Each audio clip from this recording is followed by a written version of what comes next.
everybody for coming out today to our April 2010 Lobby Day.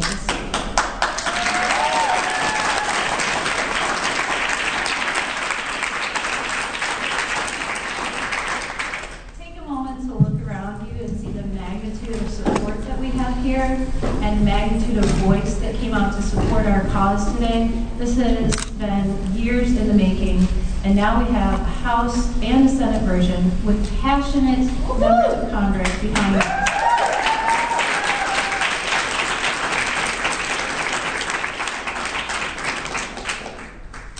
We're concluding today's events with our congressional briefing entitled 10 Years Later, How Many More Must Die?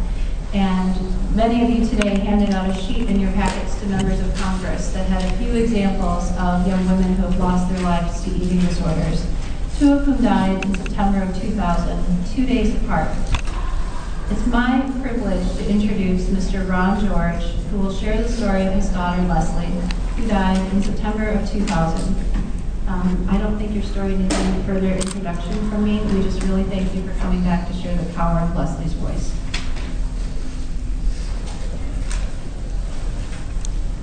Thank you, Kathleen. As you've already heard, my name is Ron George. My wife, Sally, who's here with me today, we both have a very personal interest in this issue. Our daughter, Leslie, died of an eating disorder at age 19 in her second year at James Madison University. She suffered from the illness for just over 5 years, and during that time, her illness transformed from anorexia to bulimia. In the end, her stomach ruptured from an eating binge. The contents of her stomach emptied into her abdominal cavity, causing a massive infection, and from which she died within hours, while she was in the hospital. How did this happen? How did my daughter die in a major hospital next to a major university? We made the mistake of telling Leslie as she was taken away in the ambulance to tell the doctors that she had an eating disorder.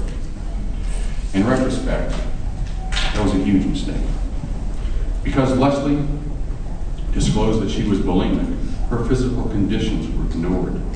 The fact her abdomen, according to the hospital's own records, went from firm to hard as a board, were ignored, even though this should have been a red flag.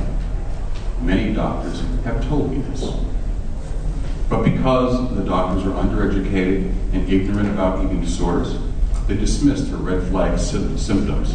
They discriminated against her because of her bulimia. Leslie was told that she was just going to have to suffer through it. That was a horrible night for my daughter. She was in great pain. Her stomach burned. Instinctively, she knew that she was in dire trouble. She knew that she had burst her stomach, but couldn't convince the doctors or the nurses. The harder she tried, the more irrational she sounded. She begged to have her stomach pumped, but was told that she was just going to have to let this food pass through her.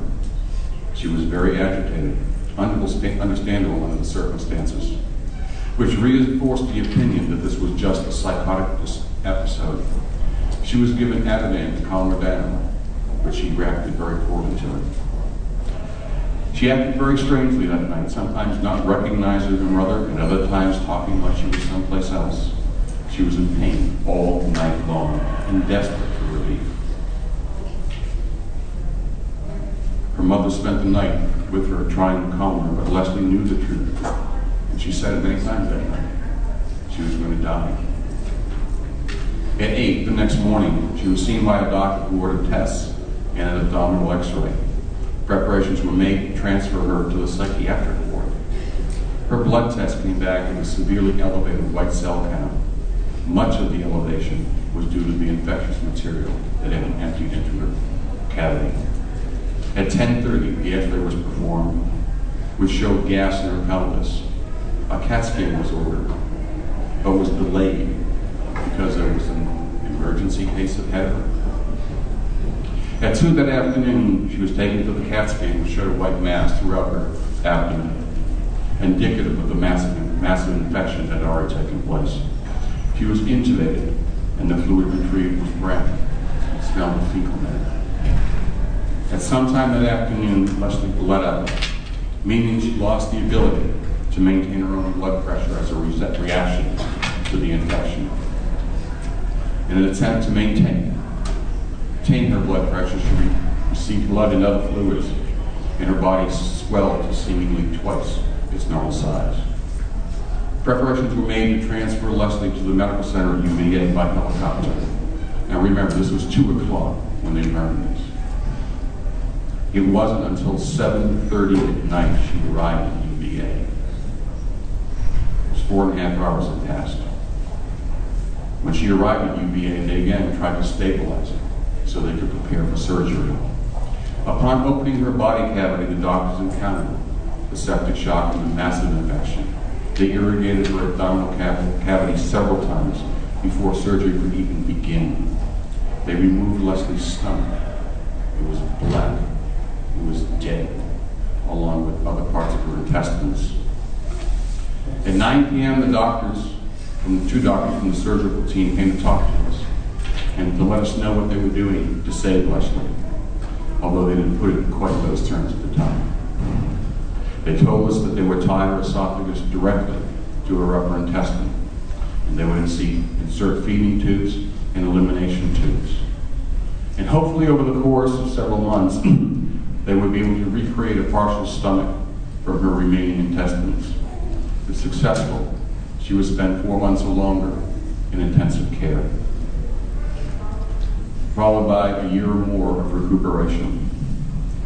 There seemed to be hope, but I think we realize now that we were just grasping at straws.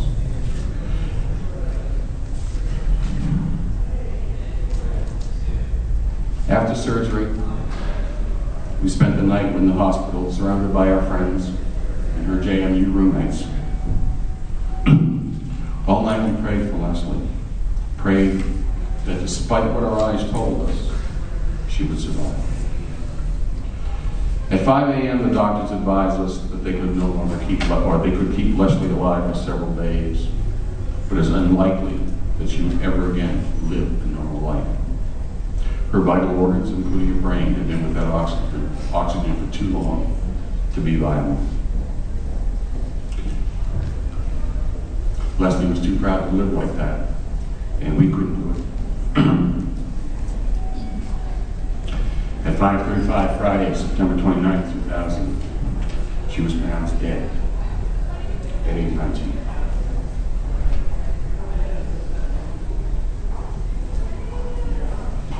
Are you shocked? I am too. Still. I keep thinking that's going to get easier to say. It doesn't. In the span of 22 hours, our insurance company absorbed a bill of $138,000, and my daughter died. We had health insurance for Leslie, but we continually fought with the insurance company to get what we thought she needed. In the end, what they wouldn't pay, I did. But what about those who cannot?